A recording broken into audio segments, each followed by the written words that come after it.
Thank you, Angel, both for that kind introduction and for your leadership of the OECD. Good morning. It's a pleasure to be here. Thank you all for inviting me. For over 50 years, the OECD has been at the forefront of global cooperation, top-notch analysis, and policy advice.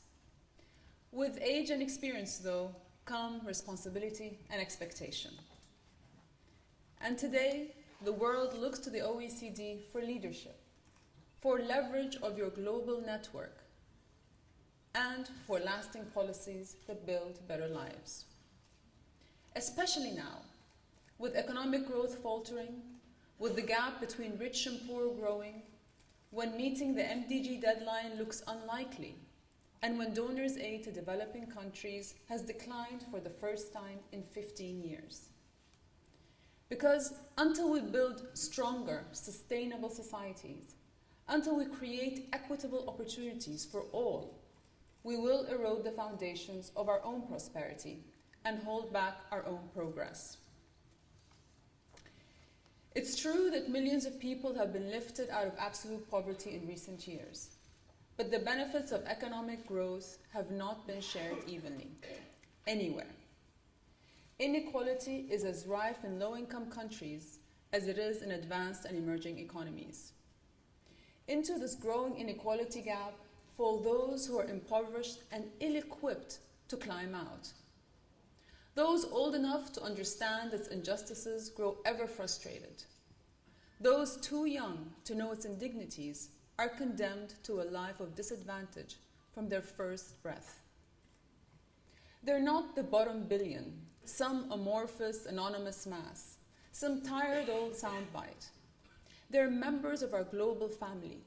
They have names, they have dignity, and they have hope in people like you. Because slowly, inequality is moving up the development agenda, from postscript to priority. It's dominating our conference here today, and Rio +20 next month. It's captured the attention of the IMF, the World Bank, the World Economic Forum, and more. And talking about inequality is good, but combating it is better. Preventing it will be better still. You know better than me that solutions to addressing inequality are complex and multifaceted, and I don't have all the answers. I'm no economist. But I am a mother of 4, and I feel like a mother to all of Jordan's children. I'm a member of the Global Campaign for Education's high-level panel, and I'm a proud advocate for UNICEF. And I know that the shortest distance between inequality and shared prosperity is education. I saw it in South Korea. Education has been critical there in evolving a skilled workforce to create new technologies, build new industries, and generate employment. I saw it in Brazil and Argentina. Investment in basic education and early childhood health and nutrition there is narrowing the gap between rich and poor. In research commissioned for his report, Beating Poverty, Unlocking Prosperity, Gordon Brown showed that improved levels of learning could increase long-term economic growth by 2% per capita above trend levels. But despite these compelling examples, education is still the wallflower of the development agenda, too often glossed over in favor of economics and health. According to the EFA Global Monitoring Report, the share of aid to education has remained static over the last decade, about 12%. And don't get me wrong, that has brought many benefits, chief among them, access to school for millions of children. Since 1999, over 50 million more children have enrolled in primary school. But 67 million are still denied one of their most basic human rights. And with 2015 quickly approaching, the chances of meeting MDG 2 are fading fast. We are on the verge of failing a generation of children who had the misfortune to be born at the wrong end of the inequality gap.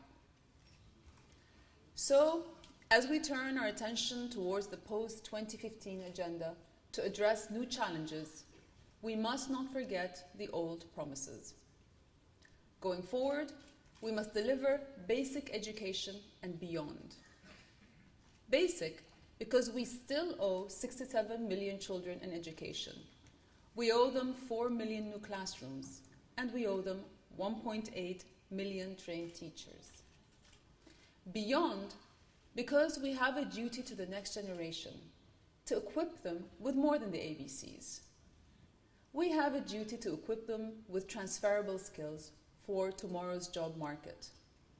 Skills that will allow them to participate, to fulfill their potential, to work their way out of poverty and into prosperity. Ladies and gentlemen, this is the time for revised priorities, refocused policies, and revitalized commitments. This is the time to educate ourselves out of inequality. And to do so, I believe there are 4 areas on which we must focus. The first is the link between healthy brains and healthy bodies. The second is to start early and focus on the marginalized. Third, the hallmarks of education at all levels must be inclusion and quality. And fourth, schools must be synonymous with skills. Allow me to unpack each of these briefly. First, there is no substitute for health and nutrition in the early years of life. The linguistic and cognitive skills that children develop in early childhood are the foundation for lifelong learning. Lack of nutrients in the first 1,000 days of a child's life cause irreversible brain damage and often result in those children starting school late, dropping out early, scoring lower grades, and later in life earning less. Ultimately, it perpetuates the inequality gap. The second is to start early and focus on the marginalized. 85% of a child's brain develops by the age of 5. If that isn't an argument for providing universal preschooling, I don't know what is. A 2009 PISA study showed that in 58 out of 65 countries, 15-year-old students who had attended at least 1 year of preschool outperformed those who had not. But more than half of the world's children are excluded from preschool. The half that needs it the most is the half that is least likely to receive it, the most marginalized children. Providing them with pre-primary education can reduce inequality on day 1 of primary school and every single day thereafter.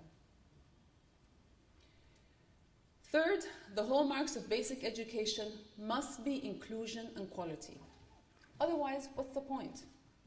It's an abuse of children's rights if they are in school year after year and fail to develop basic skills. But that's what happens when classes are overcrowded, resources are overstretched, and teachers are undertrained. That's why I'm so pleased that UNICEF is focusing its efforts on quality learning for boys and girls, especially those from impoverished backgrounds. Last but not least, schools must be synonymous with skills. Currently, technological advances are increasing demand for higher educated, innovative, and adaptable employees. But outdated school systems and obsolete curricula are robbing our young people of the ability to realize their own potential. The result is a chronic misalignment between the knowledge students have and the skills employers seek. This is true all over the world, but it is especially heartbreaking for me as an Arab. Over 60% of the Arab world is under 25 years old. 1 in 4 of them is unemployed, the highest unemployment rate in the world. Add to that education, the wrong kind of education, the kind of education that closes doors, fails job interviews, isn't transferable. That's the kind of education that governments in the Middle East have invested in for the past decade. the sum of unemployment plus uneducation has been all too clear in the last 18 months. You've seen it spill onto the streets, frustration at one turn, despair at another. And at its core, a simple fact: young Arabs want to work. They want a job. So we need you to do what you do best. Help us invest in our schools and nurture innovation. Create the conditions in which sustainable jobs grow. Increase access to banks, loans, and business advice. Support government reforms for enterprise development. And let's help all the men, women, and children who are trapped in the inequality gap, for they need not be there.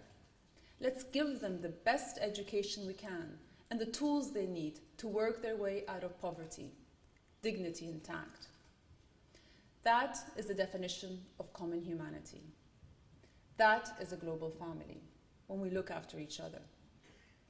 And that is what Nobel Peace Prize winner Jane Addams meant over 80 years ago when she said, "The good we secure for ourselves is precarious and uncertain until it is secured for all of us." Thank you all very much.